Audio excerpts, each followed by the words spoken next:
So jumping right into it today, we are doing a deep dive on a topic many of you have been requesting, which is breaking free from negative generational cycles. And, we've got a whole stack of research, articles, even personal stories, and it seems like all signs point to one really powerful tool for change. You ready for this? Self-discipline. It is really fascinating how often we see these patterns repeating themselves through families. I mean, it really is like an invisible script, Yeah, handed down through generations, shaping everything from finances to, gosh, even relationships. totally. And, it's not about placing blame on those who came before us. It's more about being able to recognize those patterns, I think. Understanding how they might be shaping us. Have you ever, just thought about it? Have you ever struggled financially, even if you make a decent income?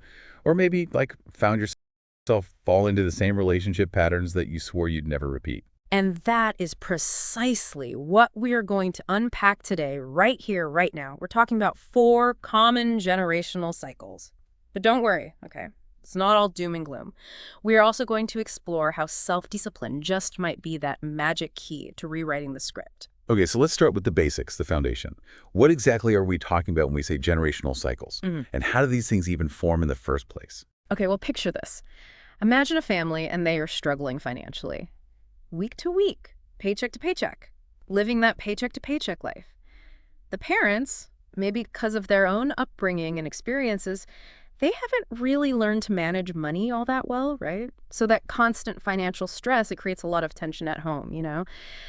And the kids, they pick up on that. They learn that money is this scary thing. It's always scarce, always something to be worried about. And sometimes they can even develop like a feeling of helplessness, right around their own finances. Now, fast forward, these kids, they become adults. And even if they start to earn more money than their parents ever did, that like underlying anxiety and that lack of financial literacy, well, those things can really stick with them. And that's how that cycle keeps going. It's not just inheriting debt or a lack of resources. It's more like you're inheriting beliefs and behaviors too, huh? Precisely. You hit the nail on the head. It's that invisible inheritance that often has the biggest impact, really. And it's definitely not only limited to finances. Let's move on to the second cycle. We've got addiction and substance abuse. Yeah, that one is a little closer to home for a lot of people out there. You're absolutely right. It does. And the science behind it, really quite revealing, honestly. So addiction, we know now, is a disease. It affects the brain's reward system. Genetics can play a part. It can make some people a little more susceptible than others. But environmental factors, especially during those childhood years, gosh, they are absolutely crucial. If you've got a child and they grow up seeing substance use around them, well, they might learn to cope with stress or even trauma in similar Yeah. ways. So it kind of becomes a learned behavior then, almost like a way of dealing with the tough stuff that life throws your way. Mm, And without someone stepping in, it could easily just get passed down, huh, yeah, to the next generation. absolutely, 100%. Okay, this leads us to the third cycle we're going to talk about today. And, this one's not talked about enough. We're talking about emotional dysfunction. All right, so break this down a little bit. Yeah. What exactly do we mean when we're talking about emotional dysfunction in this context? Sure. So think of it as a lack of emotional intelligence, okay? Like you have difficulty understanding and then managing those emotions, and it shows up in a lot of different ways. You've got unhealthy communication patterns, an inability to set boundaries, or maybe struggling with forming secure attachments. Imagine this, okay? There's a family and expressing emotions openly. Well, that's just not encouraged. Those kids, they grow up and they honestly don't know how to handle their feelings. And then that leads to maybe some unhealthy coping mechanisms, or they're repeating those same avoidant patterns in their own relationships as adults. Ah, so the cycle continues because you don't have that emotional vocabulary or those healthy models, those examples for processing those emotions. It's almost like a chain reaction then, huh? Hmm. Of unmet needs and unhealthy coping strategies. Right. And sadly, the effects, they can reach really, really far, impacting everything from mental health to relationships, even career choices. It's heavy stuff. Yeah. All right, so let's move on to the last cycle we are going to discuss today. Education and career limitations. This one's really interesting, I think, because it speaks to a different type of inheritance. It's like an inheritance of a limited ambition or a limited belief in your own potential. Right. Imagine you've got a family where Going to college, getting that higher education, it just wasn't valued. It wasn't seen as something they could achieve. Children, they might start to believe that they're just not college material, or that chasing after those ambitious careers, well, it's just completely out of reach for them.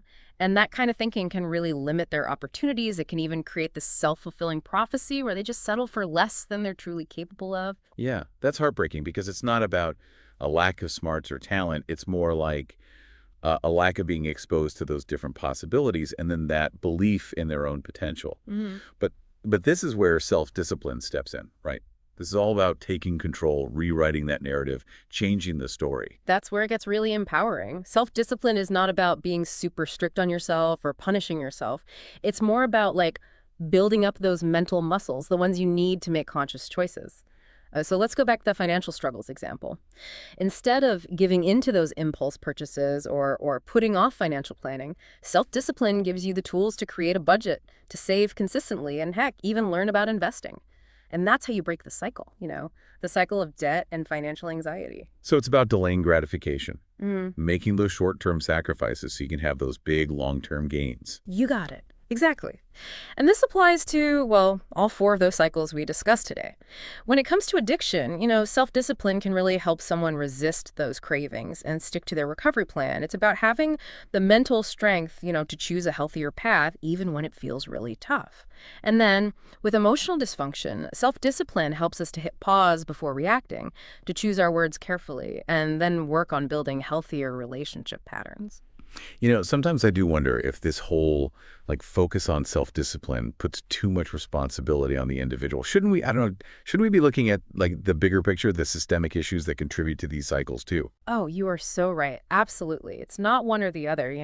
We definitely need to be advocating for better schools, more accessible mental health resources, and economic policies that actually create opportunities for people. Hmm. But even with those systems in place, our own personal choices still matter. Self-discipline gives us the power to handle challenges better, to make those healthier choices, and to stand up for ourselves, for our families, even more effectively. Okay, so it's more like we need both, Yeah. right? Systemic change and also individual empowerment. Those two things go hand in hand. Exactly. You're spot on. And it is so encouraging to know that even tiny little acts of self-discipline, they can have this ripple effect, not just on our own lives, but also on the lives of those who come after us, Yeah. future generations and all that. That's a great note to end on. As we wrap things up here, I want to leave you all with just one thought to chew on. Think about one area in your life where you might, just might, be repeating a generational pattern, okay? It could be subtle, something you hasn't even noticed before.